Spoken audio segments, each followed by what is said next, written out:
Hi guys, welcome to another episode of Rose Colored Mother. I'm Kat, and today I have a bit of a sad story for you. Today I'm going to tell you the story of why I, at 4 years old, had to walk around my neighborhood with my older brother and a half unalived cat. But first, a bit of a science lesson. I promise it's relevant. Probably. Okay, so Schrodinger's cat. Schrodinger's cat is a thought experiment that deals with quantum superposition. Super easy stuff, right? Okay, so it's the concept that something can exist in multiple states at once. Is the cat dead or is the cat not dead? Okay, so the concept that something can exist in multiple states until it is observed. So if you put a cat into a box, please don't do this, I love cats. If you put a cat into a box with some poison, right, and seal it all up, you don't look at it. You're not looking at it, right? So this cat can be both alive and unalive at the same time. Mind blowing, right? The cat, is it alive or dead? Kind of like the double slit experiment. Has anyone heard of the double slit experiment? I have 3 years of my science degree. I know exactly what I'm talking about. Even I don't understand the dead cat. Okay, guys, so I'm going to be totally honest with you here. This story actually has nothing to do with Schrodinger's cat, except for the fact that it does involve a cat in a box who is teetering on the edge of life. I mean, it could be alive or unalive at any moment. And at the end of the story, an exceedingly strange observation is indeed made. Even stranger is that this is somehow one of my earliest memories. It's a core memory. Well, let me just gather myself for a moment here. Remembering dead cat for real tears and... So this story takes place when I am 4 years old. Now, my memory around who and when and how this cat was found is a little fuzzy because, I was 4 and also traumatized. But in any case, a cat was found and it was not doing well. So we came to the conclusion that unfortunately this cat had probably been hit by a car.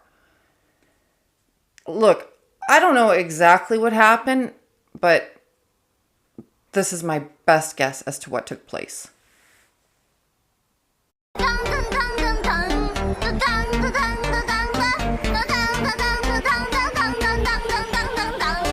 Tragic. I know. So anyways, we find this cat, and now I'm realizing I have not explained who we are. Okay, so it's 4-year-old me, obviously. My older brother, who is 16 or 17 at this time. My little brother, who is 2 or 3, just a baby. And my mother. My mother, the only adult in the situation. And she, in typical mom fashion, decides that she just can't deal with it. I can't deal with this. And so her executive decision was to rush home with my baby brother in tow and leave my older brother and I with this cat who was really not doing well. And at this point, it had been placed in a box with a towel or something, I think.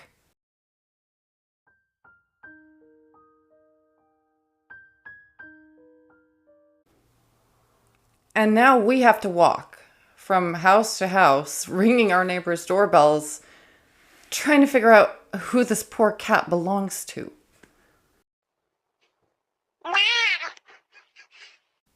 Well, that's not actually accurate because, we didn't have that kind of tech back then. Anyways, I don't know how long we wandered around trying to figure out whose cat this was. Ironically, I do remember it being a beautiful sunny day. Just gorgeous. So anyways, we had been trying to figure out whose cat this was for a long time, it seemed, and it was then that the unthinkable happened. So this cat had long white fur, and we then realized that our cat also had long white fur. Where is your cat, anyway? So we start putting two and two together.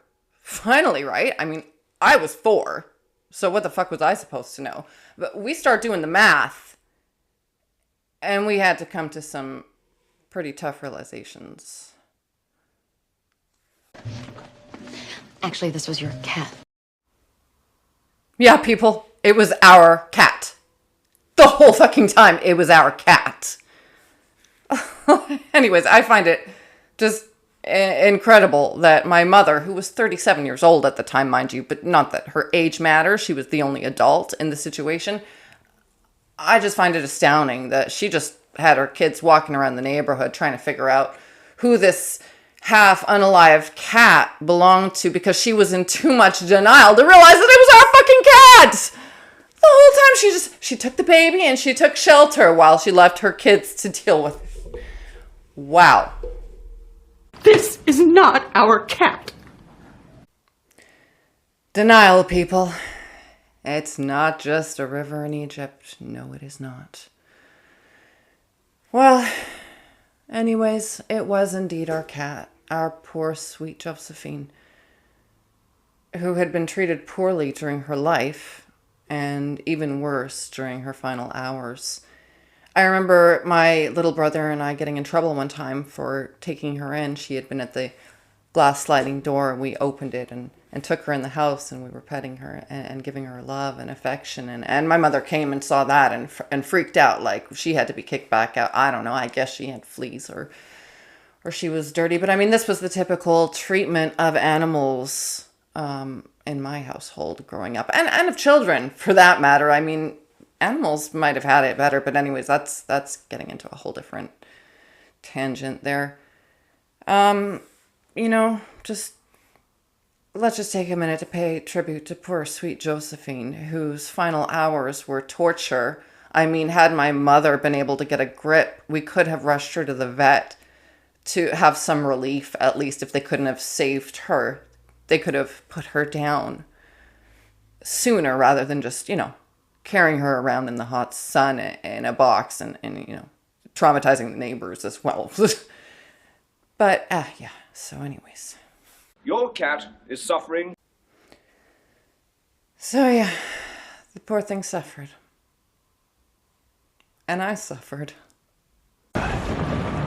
Your suffering is just beginning. So if that wasn't a strange enough plot twist for you, something happened decades later that was also really strange. In a good way, though, this time. So my family, my husband, my kiddo, and myself, we're in the market for kittens a few years ago. We had just lost our cat, who was 22 years old. Seriously. And she was also a long-haired white cat, just like Josephine, except her name was Delilah. Here's a pic. So we had just lost her a couple of months before, and we desperately needed a fresh start. So I found a pair of ragdoll kittens online, 2 sisters, and we were so excited. We were all set to go pick up our girls. My babies, do not get me started. Anyways, we had a bit of time to kill before we went to pick up our girls, so my husband decides he's going to look up the history of ragdoll kittens. Now, ragdolls were started in the 1960s in California by a woman named Ann Baker, and the cat she used to start the breed was a long-haired white cat named Josephine, who had been hit by a car. You cannot make this stuff up, people. Like, what? Full circle. Anyways, I don't know how we went from quantum physics to synchronicities about ragdolls, but that's the kind of typical strangeness that you can expect in my stories, because they're really weird. Yeah, Mom? Why is one of my earliest memories walking around with a half-unalived cat? Well, I had to know.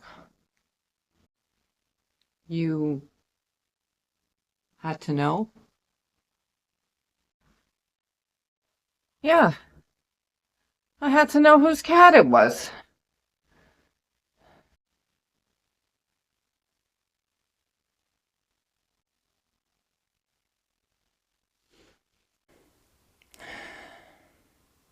She had to know. All right, guys, so what's the moral of the story? Well, I think it's before you go searching around for answers, make sure they're not directly in front of your face. All right, thanks, guys. Join me next week for more of the same. I miss my dead cat.